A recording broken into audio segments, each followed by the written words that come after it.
Hello students, welcome to B pharmacy. Myself राजूमेश मंडल। तो चलिए स्टार्ट करते हैं हमारा न्यू टॉपिक एसिडिफायर्स के ऊपर। ठीक है, तो ये एसिडिफायर्स हम लोग ये वाला चैप्टर एसिडिफायर्स, तो इसमें हम लोग के पास ये दो कंपाउंड है। एसिडिफायर्स क्या होते हैं पहले वो देखेंगे, इंट्रोडक्शन देखेंगे, और फिर उसमें दो कंपाउंड है HCl और हमारा ये अमोनियम क्लोराइड। तो अमोनियम क्लोराइड वाला तो आपको एक्सपेक्टोरेंट्स में कवर हो जाएगा। ठीक है, तो ये वाला कवर इसमें नहीं होगा। एक्सपेक्टोरेंट्स में जाके अमोनियम क्लोराइड वाला देख लो, तो वो सेम ही चीज़ है यहाँ पर। ठीक है, तो यहाँ पर इंट्रोडक्शन देखेंगे और डाइल्यूट मीन्स HCl देखेंगे कि कैसे वो HCl हमारा एसिडिफायर की तरह काम करता है, वो उसका प्रिपरेशन प्रॉपर्टीज सब देखेंगे। ठीक है, यूजेस सब। अब बात करते हैं हम लोग एसिडिफायर्स। आप एसिडिफायर से मतलब क्या जानते हो कि एसिडिफायर्स का मतलब होता है एसिड को जनरेट करने वाला। ठीक है, तो ये एसिडिटी को बढ़ाता है। क्या बढ़ाता है? एसिडिटी को बढ़ाता है। एसिडिटी को बढ़ाने का काम करता है किसमें? GIT में, जो गैस्ट्रो इंटेस्टिनल ट्रैक है। ठीक है, गैस्ट्रो इंटेस्टिनल ट्रैक है, उसमें एसिडिटी बढ़ाने का बेसिकली ये काम करता है। अब एसिडिटी क्यों बढ़ाना है, क्यों ज़रूरी है?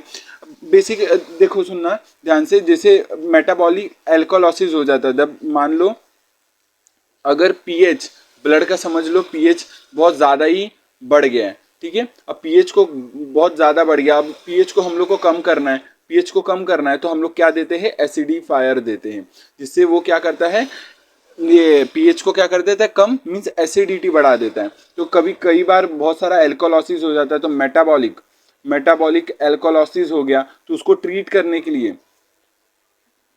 एल्कोलॉसिस हो गया। ठीक है, उसको ट्रीट करने के लिए हम लोग क्या करते हैं?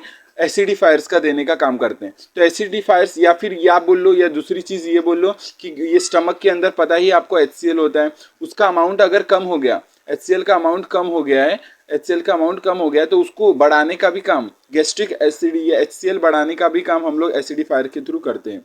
ठीक है, एसिडिफायर्स के थ्रू करते हैं। तो एसिडिफायर दोगे तो क्या होगा? HCl का अमाउंट बढ़ जाएगा। ठीक है, और HCl आपको पता है ये डाइजेशन में हेल्प करता है, इंपॉर्टेंट ये पार्ट है। HCl क्या करता है? जो भी पेप्सिनोजन एंजाइम है, जो पेप्सिनोजन एंजाइम है उसको क्या कन्वर्ट करता है? पेप्सिन में कन्वर्ट करता है। ठीक है, और ये पेप्सिन क्या होता है? प्रोटियोलाइटिक एंजाइम होता है। प्रोटियोलाइटिक एंजाइम होता है। प्रोटियोलाइटिक एंजाइम का मतलब क्या मैं बोल रहा हूँ कि प्रोटीन को ब्रेक डाउन करता है। तो प्रोटीन के या फिर फूड का डाइजेशन करने में पेप्सिन का रोल है, और इसी को कन्वर्ट करता है ये हमारा HCl। तो HCl होना बहुत ज़रूरी है। अगर HCl का अमाउंट कम हो गया, जिसको हम लोग बोलते हैं एक्लोरहाइड्रिया। चलो, एक क्लोरहाइड्रिया का मतलब यहीं पर बता दूं। एक्लोरहाइड्रिया का मतलब होता है जिसमें HCl का अमाउंट कम हो जाए, एक्लोरहाइड्रिया। ठीक है, एक्लोरहाइड्रिया नाम से समझ में आ रहा है कि हाइड्रोक्लोरिक एसिड का कमी होना। ठीक है, एब्सेंट या कम होना, तो उसको एक्लोरहाइड्रिया बोलते हैं। इसके अंदर दो पेशेंट्स आते हैं, याद रखना, दो पेशेंट्स आते हैं। एक तो सुनना ध्यान से कि HCl का प्रोडक्शन, अब अगर मैं बात करूं HCl का प्रोडक्शन, तो HCl का प्रोडक्शन ये हमारा किसकी वजह से होता है? हिस्टामिन के कारण होता है। हिस्टामिन के स्टिमुलेशन से हमारा HCl का प्रोडक्शन होता है। प्रोडक्शन ऑफ HCl होता है। ठीक है, प्रोडक्शन ऑफ HCl बढ़ता है किसके कारण? हिस्टामिन के कारण। लेकिन अगर सुनना कि जो एक्लोरहाइड्रिया पेशेंट्स होते हैं वो दो कैटेगरी में आते हैं। एक वो पेशेंट्स होते हैं जिनमें हिस्टामिन काम ही नहीं करता। ठीक है, वो रिस्पॉन्ड ही नहीं करता, वो स्टिमुलेट ही नहीं करता। ठीक है, एक तो वो हो गया, उसके कारण एक्लोरहाइड्रिया हो गया। या फिर दूसरी चीज़ कि क्या होता है, जहाँ पर हिस्टामिन ये जब मतलब स्टिमुलेट कर रहा है तभी ही HCl बन रहा है, बाकी टाइम कुछ भी HCl मतलब नहीं है, एब्सेंट होता है। और जैसे ही स्टिमुलेशन आता है ये हिस्टामिन का, तभी HCl बनता है, तब भी एक क्लोरहाइड्रिया होता है। तो ये दो पेशेंट्स याद रखना है, दो पेशेंट्स होते हैं। पहला पेशेंट जिसमें ये हिस्टामिन का रिस्पॉन्स ही शो नहीं करता, और दूसरा पेशेंट जिसमें रिस्पॉन्स तो शो करता है, बस तब मतलब होता क्या है, बस रिस्पॉन्स करेगा तभी वो बनेगा HCl। तो उसमें भी एक क्लोरहाइड्रिया होने के चांस है। तो ये दूसरे पेशेंट्स होते हैं। तो एक पहला पेशेंट, दूसरे पेशेंट्स आपको ध्यान रखना है। तो इसका इंट्रोडक्शन, क्योंकि एग्जाम में पूछा जाता है कि एक क्लोरहाइड्रिया क्या है, तो उसके अंदर ये दो इंक्लूड करना पड़ता है। फिर HCl क्या होता है? पेप्सिनोजन को पेप्सिन में कन्वर्ट करता है, एसिडिफायर्स। ठीक है, तो ये सब पूरा चीज़ें होती है। तो एसिडिफायर्स क्या होते हैं? बेसिकली जो मेटाबॉलिक एल्कोलॉसिस को कम करते हैं। एसिडिफायर मीन्स एसिडिटी को बढ़ाते हैं, वो स्टमक में भी बढ़ा सकते हैं या मेटाबॉलिक एसिडोसिस भी कर सकते हैं। ठीक है, अगर एल्कोलॉसिस हो गया तो मेटाबॉलिकली एसिडिटी को भी बढ़ाते हैं। ठीक है, ये चीज़ का ध्यान रखना।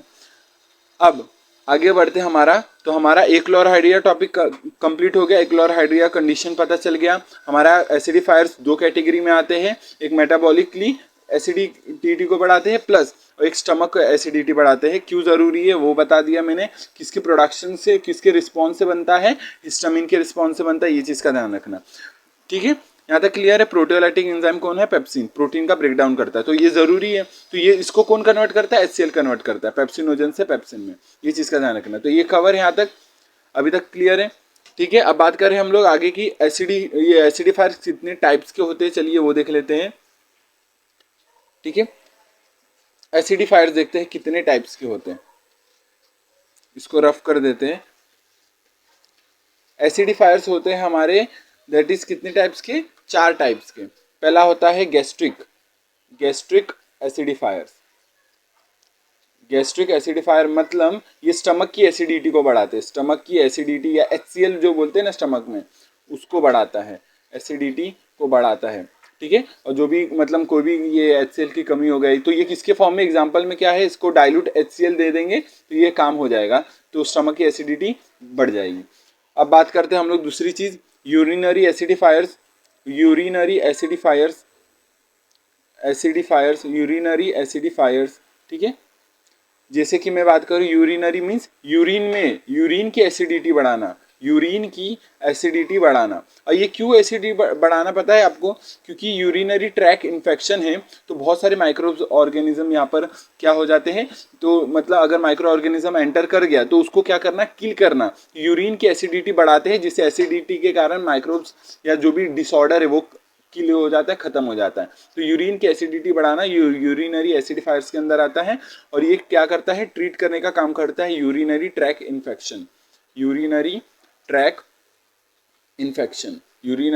इन्फेक्शन। ठीक है, अब बात करते हैं तीसरे टाइप्स की, जो है सिस्टमिक एसिडिफायर्स क्या होते हैं बेसिकली, ये ध्यान से सुनना। सिस्टमिक एसिडिफायर्स ये क्या काम करते हैं, ये ऐसे एसिडिफायर्स है जो सिस्टमेटिकली ब्लड के अंदर एसिडिटी बढ़ाते हैं, ब्लड के अंदर सिस्टमिन। ठीक है, ब्लड के अंदर पूरे होल बॉडी के अंदर एसिडिटी बढ़ाते हैं, ब्लड एसिडिफायर्स होते हैं। ठीक है, ब्लड के अंदर एसिडिटी बढ़ाते हैं और पूरे बॉडी के अंदर बढ़ाते हैं। ये सिर्फ स्टमक के अंदर, ये यूरिन के अंदर, ये पूरे बॉडी के अंदर। ठीक है, मीन्स दैट इज ब्लड के अंदर। और एक होता है सिंपल एसिड। ठीक है, फोर्थ है सिंपल एसिड, जहाँ पर ये क्या करता है, फार्मास्यूटिकल एड्स में काम करता है। फार्मास्यूटिकल एड मीन्स बहुत सारे फार्मास्यूटिकल प्रोडक्ट्स बनाने में काम आता है वो वाले एसिड। ठीक है, तो फार्मास्यूटिकल एड की तरह काम करता है। फार्मास्यूटिकल एड्स मीन्स फार्मास्यूटिकल्स में हेल्प करने वाला एसिड, वो ये है सिस्टमिक एसिडिफायर, यूरिनरी, गैस्ट्रिक। ये 4 टाइप्स के आपको ध्यान रखना है। ठीक है, एग्जाम्पल। अब मैं बात करते हैं आगे हमारे कंपाउंड्स की तरफ, जहाँ पर है डाइल्यूट HCl हम लोग के सिलेबस में, चलो वो कवर करते हैं। Dilute HCl। ठीक है, तो डाइल्यूट HCl स्टार्ट करते हैं। डाइल्यूट HCl अगेन हम लोग इसका फॉर्मूला HCl है, और इसका मॉलिक्यूलर वेट अराउंड 56.5 ग्राम पर मोल होता है। ठीक है, ये चीज़ का ध्यान रखना है। और फिर प्रिपरेशंस की बात करूँ तो बहुत सारे इसके प्रिपरेशन है। पहला प्रिपरेशन आपको याद रखना है, मैं रिएक्शन के फॉर्म में आपको याद करा दे रहा हूँ, तो आपको वो चीज़ का, बाकी आप थियोरी के फॉर्म में खुद बना लोगे एग्जाम में।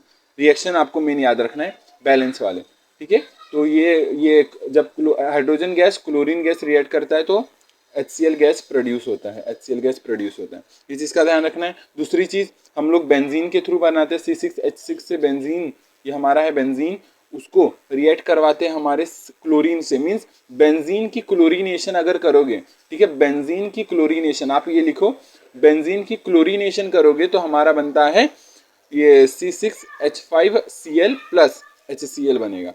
ठीक है, ये चीज़ का ध्यान रखें। तो यहाँ पर HCl बना, यहाँ पर HCl बना, तो आप देखो HCl कहाँ से बना रहे, एक HCl हाइड्रोजन और क्लोरीन के थ्रू बना रहे, एक HCl हम लोग ये बेंजीन के सब्सटीट्यूशन से बना रहे हैं। ठीक है, हाइड्रोजन को सब्सटीट्यूट करके बेंजीन, देखो यहाँ पर HCl आ गया और बेंजाइल क्लोराइड यहाँ पर आ गया।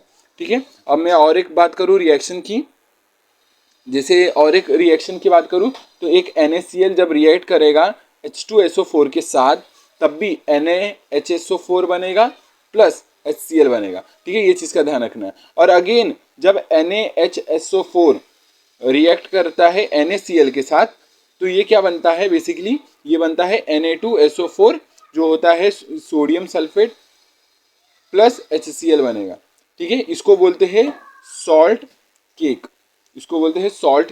तो इतने सारे प्रिपरेशन आप देख सकते हो। तो ये कमर्शियल है बहुत सारे, तो ये आप इतना लिखना कि ये देखो H2 और Cl2 रिएक्ट करके पहले ये बनाया, फिर बेंजीन के थ्रू बनाया उसके क्लोरीनेशन से, फिर सोडियम ये मीन सोडियम क्लोराइड से बनाया सल्फ्यूरिक एसिड के साथ रिएक्ट करके, और सोडियम बाइसल्फेट के साथ अगेन NaCl जब रिएक्ट करता है तब भी HCl बनता है। ये सब रिएक्शन है जहाँ पर HCl फॉर्म हो रहे हैं। तो ये सब प्रिपरेशन है बेसिकली। अब बात करते हैं प्रॉपर्टीज की। ये रहा प्रिपरेशन, ठीक है।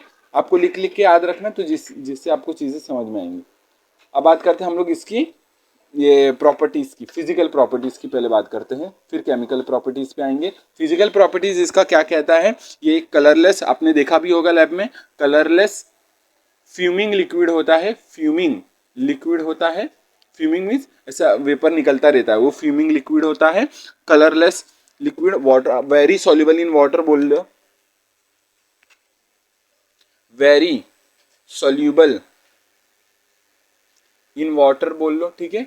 बहुत ज़्यादा सॉल्युबल होता है ये वाटर में, ठीक है। ये कलरलेस फ्यूमिंग लिक्विड है। अगर इसको हम लोग, अगर ये ओडर जो भी इसका फ्यूम है, अगर इसको हटाना चाहते हो, ओडर एंड फ्यूम डिसअपियर करना चाहते हो, तो इसमें क्या करो, एसिड को डाइल्यूट कर दो विथ 2 वॉल्यूम, मीन जितना एसिड रहेगा उसका डबल वॉल्यूम ऑफ वाटर में डिजोल्व कर दो, तो क्या हो जाएगा, ऑर्डर और ये फ्यूम चले जाएंगे, ठीक है। यहाँ तक क्लियर है। अब बात करते हैं हमारे इसके केमिकल प्रॉपर्टीज। ये रहा इसकी फिजिकल प्रॉपर्टीज के बारे में, ठीक है। ये क्या रहा इसके फिजिकल प्रॉपर्टीज के बारे में। तो ये आपको इतना ध्यान रखना, फिजिकल प्रॉपर्टीज ये सब ध्यान रखना। अब बात करते हैं केमिकल प्रॉपर्टीज की, मीन्स इसके रिएक्शंस की बात करते हैं। चलिए इसके रिएक्शंस की बात कर लेते हैं। रिएक्शंस क्या है, केमिकल प्रॉपर्टीज देख लेते हैं।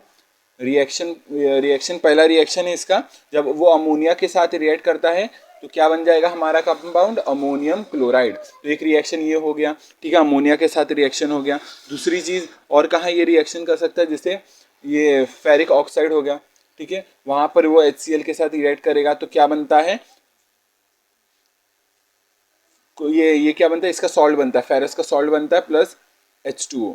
इसमें से जितना भी आपको एग्जाम में याद आएगा उतना लिख दो। फिर एक NaOH रिएक्ट करेगा HCl के साथ, तब ये तो वाला आपको पता ही है, न्यूट्रलाइजेशन वाला रिएक्शन है, तो ये भी आपको ध्यान रखना है, ठीक है, कि ये रिएक्शन हो गया। अगेन और एक रिएक्शन बताओ तो सोडियम सल्फेट के थ्रू रिएक्शन हो रहा है यहाँ पर, तो 2 NaCl प्लस H2SO4 बन सकता है, H2SO3 बन सकता है। ये अनस्टेबल होता है, क्या होता है, अनस्टेबल।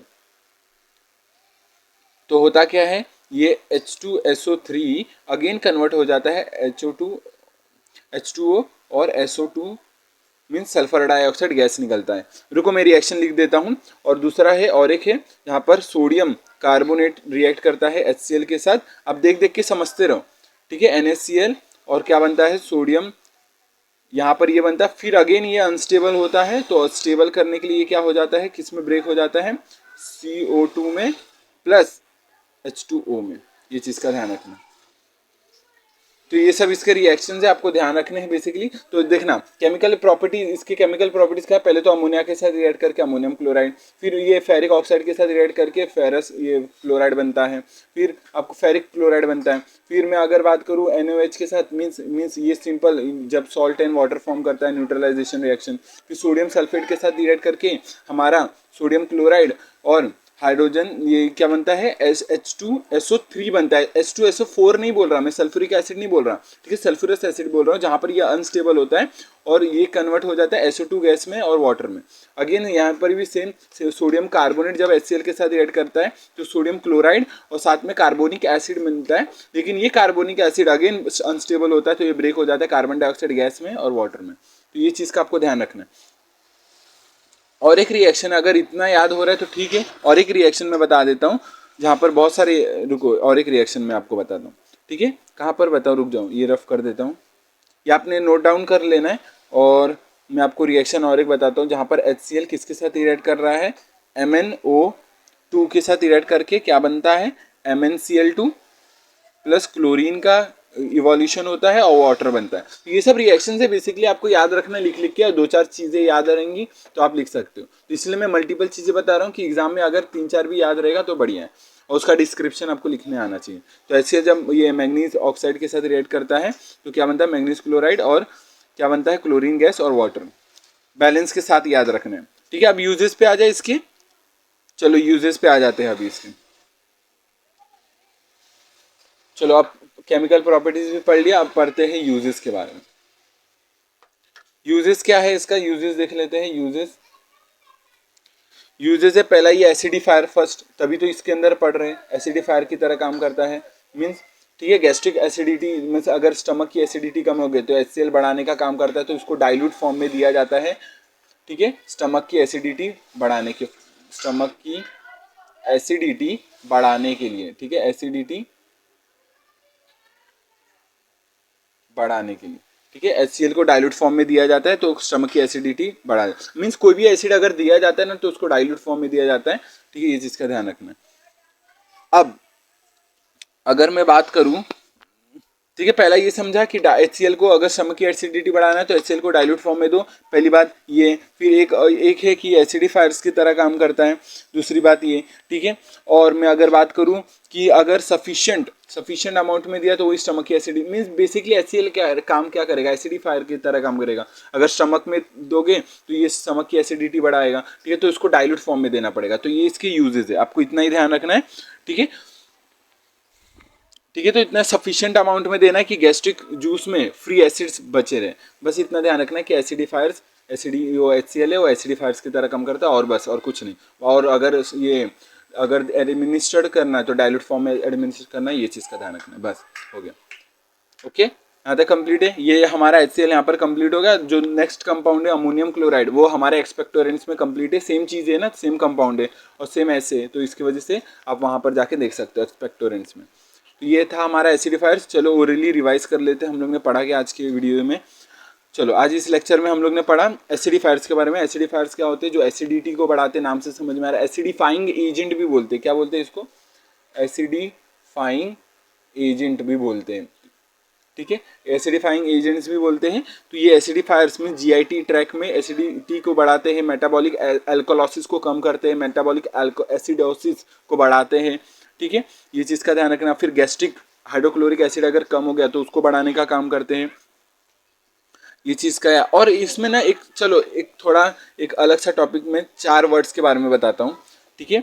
एक होता है एसिडिफायर जो गैस्ट्रिक ट्रैक में जो भी हमारा ये pH है उसको अल्टर करता है, मीन्स एसिडिटी को बढ़ाता है, ठीक है, एक वो है। एक आप पढ़ोगे प्रोटेक्टिव्स क्या होते हैं। प्रोटेक्टिव्स क्या होते हैं, बेसिकली जो भी इंटेस्टिनल इन्फ्लामेशन होते हैं उसको ये क्या करते हैं, प्रोटेक्ट करने का काम करते हैं। इंटेस्टिनल इन्फ्लामेशन को प्रोटेक्टिव है ना, लेयर फॉर्म कर देगा और इन्फ्लामेशन होने नहीं देगा, ये चीज़ है। और एक वर्ड आता है एडजॉर्बेंट। एडजॉर्बेंट कब देते हैं, जो भी पॉइजन हो गया उस केस में, टॉक्सिन्स हो गए, तो इंटेस्टिनल टॉक्सिन्स होते हैं उस केस में हम लोग क्या देते हैं, पॉइजन की एडजॉर्बेंट देते हैं कि एडजॉर्बेंट अपने सरफेस के ऊपर एडजॉर्ब कर लेगा, टॉक्सिन को एब्जॉर्ब नहीं होने देगा, ये एक है। और एक होता है कैथार्टिक्स, और लेक्सेटिव, इसको लेक्सेटिव भी बोलते हैं, कैथार्टिक्स भी बोलते हैं, ठीक है। और इसका मतलब क्या है, ये कॉन्स्टिपेशन को ठीक करता है, कॉन्स्टिपेशन को ठीक करता है लेक्सेटिव। ये स्टूल सॉफ्टर होते हैं, स्टूल सॉफ्टर बोलते हैं इसको क्या बोलते हैं हम लोग, स्टूल सॉफ्टर, ये चीज़ का ध्यान रखना, ठीक है। तो स्टूल सॉफ्टवेयर को बोलते हैं। ये सब 3 में से ऐसा बता दिया कि ये वर्ड्स पूछे जाते कभी कभी, तो ये चीज़ का ध्यान रखना है। और बाकी मैं अगर बात करूँ, एक्लोराहाइड्रिया इसके अंदर पड़ा था। एक्लोराहाइड्रिया क्या होता है, जिसके अंदर HCl की कमी हो जाती है या फिर एब्सेंट होता है। तो ये एक्लोराहाइड्रिया कब होता है, इसमें 2 पेशेंट्स आते हैं, एक जो हिस्टामिन को रिस्पॉन्स करते हैं और एक जो हिस्टामिन को रिस्पॉन्स नहीं करते। और हिस्टामिन को जो रिस्पॉन्स करते हैं वो तभी HCl प्रोड्यूस करते हैं जब रिस्पॉन्स किया जाता है, इसलिए वो एक्लोराहाइड्रिया के अंदर आते हैं, ये चीज़ का ध्यान रखना है, नहीं तो कंफ्यूजन हो सकता है। नाउ अब हम पढ़ते हैं एसिड, बहुत सारे एसिडिफायर्स होते हैं, गैस्ट्रिक एसिडिफायर्स, यूरिनरी, सिस्टमिक और एसिड नॉर्मल एसिड। तो गैस्ट्रिक किसको बढ़ाएंगे, स्टमक की एसिडिटी को, यूरिन की एसिडिटी को for the treatment of urinary track infection. और सिस्टमिक एसिडिफायर्स के अंदर क्या आते हैं, जो सिस्टमिकली बढ़ाते हैं एसिडिटी को। और एसिड की बात करूँ मीन्स ब्लड की बात कर रहे हैं हम लोग, सिस्टमिक मीन्स ब्लड के बारे में। और मैं अगर बात करूँ एसिड की, तो एसिड क्या होता है, फार्मास्यूटिकल एड की तरह काम करता है। अगर मैं फर्दर की मैं बात करूँ तो गैस्ट्रिक एसिडिफायर्स पता चल गया क्या हो गया, गैस्ट्रिक, यूरिनरी, सिस्टमिक और एसिड। ये में जितने भी हम लोग मिसले वो जो भी कंपाउंड्स पढ़ रहे हैं, एसिडिफायर, कैथार्टिक सिस्टम, ये सबके मैकेनिज्म ऑफ एक्शन एक वीडियो में ला देंगे, ठीक है। तो एक बार में सबका कवर हो जाएगा, एक्सपेक्टोरेंट्स का मैकेनिज्म ऑफ एक्शन सबका एक बार में आ जाएगा तो बढ़िया रहेगा। फिर हम लोग सीधा कंपाउंड के बारे में पढ़ लिए थे, HCl के बारे में। HCl के बारे में हमारा, तो HCl क्या होता है, उसका मॉलिक्यूलर वेट, फार्मूला याद रखना है। प्रिपरेशंस की बात करूँ तो बहुत सारे प्रिपरेशंस है, यहाँ पर बेंजीन को हम लोग क्या करते हैं, क्लोरीनेशन, प्लीज नॉर्मल HCl ये हाइड्रोजन गैस और क्लोरीन के साथ रिएक्ट करके तब भी HCl बनाए थे। फिर हम लोग ने सोडियम सल्फेट, सोडियम कार्बोनेट के साथ भी रिएक्ट करके हम लोग ने HCl बनाया था। ये चीज़ का भी ध्यान रखना है, ठीक है। तो ये चीज़ आपको ध्यान रखना है। केमिकल प्रॉपर्टीज की अगर मैं बात करूं, ठीक है, और कौन सा प्रिपरेशन हम लोग पढ़े थे, याद करो जरा। जहां पर NaCl H2SO4 के साथ रिएक्ट किया था तो सोडियम बायसल्फेट बना था प्लस HCl बना था। आप रिएक्शन देखते रहो, जो लिखा है ना आप नोटबुक में लिखते रहो और देखते रहो कि क्या चीज़ है, ठीक है। तो मैंने हम लोग, चलो वापस से रिपीट करता हूँ। प्रिपरेशन, पहला प्रिपरेशन किया था H2 और Cl2 के हेल्प से किया था। फिर बेंजीन और क्लोरीन के हेल्प से किया था। फिर सोडियम क्लोराइड सल्फ्यूरिक एसिड के थ्रू किया था। और सोडियम बाइसल्फेट और NaCl के हेल्प से किया था। तो ये 4 प्रिपरेशन ऑलमोस्ट किए थे हम लोग ने। और अगर मैं बात करूँ इसकी प्रॉपर्टीज़ की, फिजिकल प्रॉपर्टीज़ की, तो ये फ्यूमिंग, वाइट फ्यूमिंग लिक्विड होता है, वेरी सॉल्युबल इन वाटर होता है, ये चीज़ का ध्यान रखना है। अगर कलर, ओडर और फ्यूम को डिसअपियर करना है आपको, तो उसको हम लोग किसको डाइल्यूट कर देंगे, इन 2 वॉल्यूम्स ऑफ वाटर, ये ध्यान रखना है। फिर इसका केमिकल प्रॉपर्टीज पे आ गए थे, जहाँ पर हम लोग ने अमोनिया को HCl के साथ रिएक्ट किया रहा था, फेरिक ऑक्साइड को HCl के साथ रिएक्ट करा था, NOH को HCl के साथ रिएक्ट किया था, फिर सोडियम सल्फेट और सोडियम कार्बोनेट के साथ रिएक्ट करवाया था और फर्दर प्रोडक्ट बने थे। आपको ये चीज़ ध्यान रखना है और ऐसे ही याद करना है चीज़ें। फिर मैं अगर बात करूँ, फिर और एक रिएक्शन था जहाँ पर HCl, मैं बात करूँ अगर MnO2 के साथ ये मैग्नीज डाइऑक्साइड के साथ रिएक्ट करके मैग्नीज का सॉल्ट बनाया था, प्लस क्लोरीन गैस, फिर वाटर निकला था। तो ये सब चीज़ें आपको ध्यान रखनी है, ऐसे ही लर्न करके। फिर यूजेस में एसिडिफायर की तरह काम करता है। अगर ये एडमिनिस्टर करना है तो हमेशा डाइल्यूट फॉर्म में एसिड को एडमिनिस्टर करते, नहीं तो वो ये इरिटेशन कॉज कर सकता है, ये कोरोजिव हो सकता है, ठीक है। ये चीज़ का ध्यान रखना, ठीक है। यहाँ तक क्लियर है। अब बस इस वीडियो में इतना ही रखते हैं, बाकी मिलते हैं नेक्स्ट वीडियो में नए टॉपिक के साथ। हमारा एसिडिफाइंग एजेंट जिसको बोलते हैं एसिडिफायर्स, वो कंप्लीट हो गया है। बाकी वीडियो समझा है कि नहीं बताना कमेंट के अंदर, ठीक है, कमेंट के अंदर बताना। और तब तक के लिए टेक केयर, जय हिंद, जय भारत, बाय।